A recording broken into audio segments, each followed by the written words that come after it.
We have a major win for the No Kings Day protest and a major loss for this administration. This is according to New York police. I'm going to put a tweet right up here on the screen. The majority of the No Kings protests have dispersed at this time and all traffic closures have been lifted. We had more than 100,000 people across all 5 boroughs peacefully exercising their First Amendment right, and the NYPD made 0 protest-related arrests.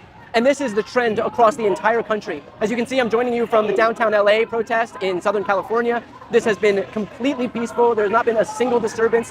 To be completely candid, I was even worried coming here, given the spate of violence that's occurred across the country and the rhetoric that's been amped up at the hands of Donald Trump and his administration. But this has been completely peaceful. And it's a blow to this administration because they were relying on this idea that this entire No Kings Day protest is some Antifa-filled hate rally, and that the left is just filled with domestic terrorists who are seeking to destroy things and hurt people. And clearly, when you have their rhetoric contrasted against what we're actually seeing in real life, when not just thousands, not just tens of thousands, not just hundreds of thousands, but millions of people across the entire country and more than 2,600 communities in the United States have come out, and we're not seeing even a single arrest in the biggest jurisdictions like New York City. We're not seeing a single instance of violence like here in downtown Los Angeles. Then that is a testament to the fact that not only is the left a peaceful movement, but it goes to show that what Republicans and Donald Trump are doing is trying to weaponize their rhetoric against people,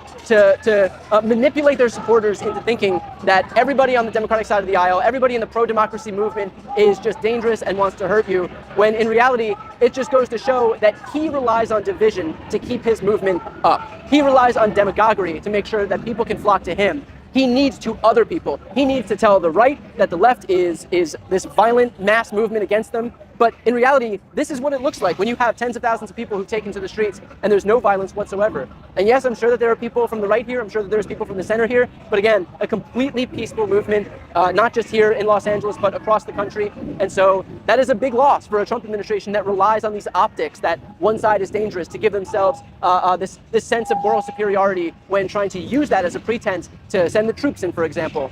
There was a major concern leading into today, and I've spoken at length about this with Mark Elias, for example, on our Democracy Watch series, major concern that the Trump administration was going to use any individual instance of violence as a pretext to be able to invoke the Insurrection Act and to say, oh, look, there's all this violence, exactly what we warned you about, and so now we have grounds to be able to send the military in.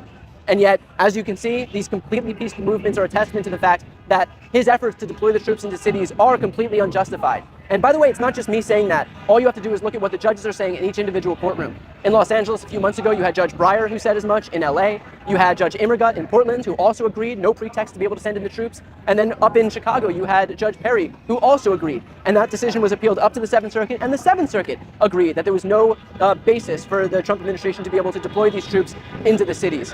And so the Trump administration will rely on any, even anecdotal instances of violence to be able to justify the egregious oversteps that they're taking right now, these big government steps that they're taking right now. But good on the organizers, good on the participants, good on the 7 million plus Americans who've come out today for doing so peacefully and not giving any justification for the Trump administration. This also comes on the heels of the fact that not only is this some medium-sized protest or some small protest that's not giving the Trump administration any pretext to be able to deploy the troops or claim that the left is some violent movement, but we actually now know, thanks to the organizers, that we've hit more than 7 million people, making this the single largest protest in the history of the United States. So not only is it a loss for the Trump administration in the sense that they won't be able to use any instances of violence to justify some extreme overreach at the hands of this administration, not only can they not use any non-existent violence right now to be able to invoke the Insurrection Act or claim that they need to arrest people because they are violent Antifa terrorists and he's issued his executive orders saying that anybody who's Antifa is a domestic terrorist, but there's also the massive humiliation of the fact that despite his best efforts to paint this thing as a hate rally, that 7 million plus people came out today to let their voices be heard. This is the biggest protest in the history of this country, the biggest collection of Americans who've taken to the streets in the history of this country. And what that tells this administration is that what they are selling is not resonating with us. And that makes sense, by the way, because when this administration was campaigning, when Trump was campaigning, he promised everybody that he would lower costs. He promised everybody that he was focused on the cost of eggs, of housing, of rent, of groceries, that he would care about individual people, that he would bring jobs back. And yet now, once he's actually in office, what's he doing? He's focused on himself. He's focused on raising prices through his trade wars because he has a fragile ego and doesn't want to relent. He's focused on building himself a ballroom that costs $200 million, on hosting crypto dinners, on cutting healthcare from not only 17 million Americans who rely on Medicaid, but also 24 million Americans who rely on the Affordable Care Act. Everything this administration has done has been in diametric opposition to what this president has promised when he was campaigning. Even looking at the Epstein files, this guy promised to release the Epstein files, surrounded himself with acolytes who built their entire brands on releasing the Epstein files, and yet now when those people have the ability to substantiate the very things that they were saying, to finally release the Epstein files, to give some accountability to the people that were involved and transparency to those who needed it, this administration is instead engaged in an entire cover-up because they have to protect one man, dear leader, Donald Trump.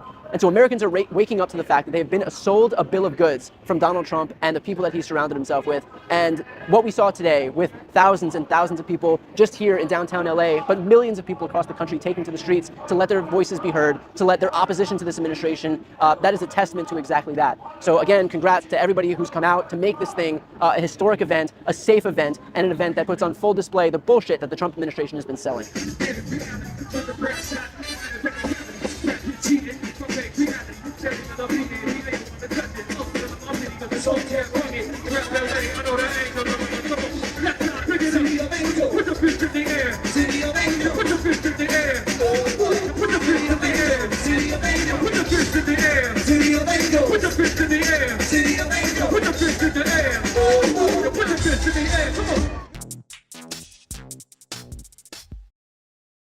Before you go, if you enjoyed this content and you want to see more and support independent media, please subscribe to this channel. The subscribe button will be right here on the screen. But second, the reality is that we are now in a political environment where this administration can lean on any of the social media platforms to suppress certain voices if they don't like critical coverage. That means my longevity here is in the hands of a few tech billionaires who are already making it clear that they are willing to cater to this administration. To that end, signing up for my newsletter is a way for me to reach you directly if that ever becomes necessary. I'll put the link right here on the screen as well, so please sign up. It's free, but there's also an option to do a paid subscription if you'd like to support me and my team. I really appreciate it. Thanks so much for watching.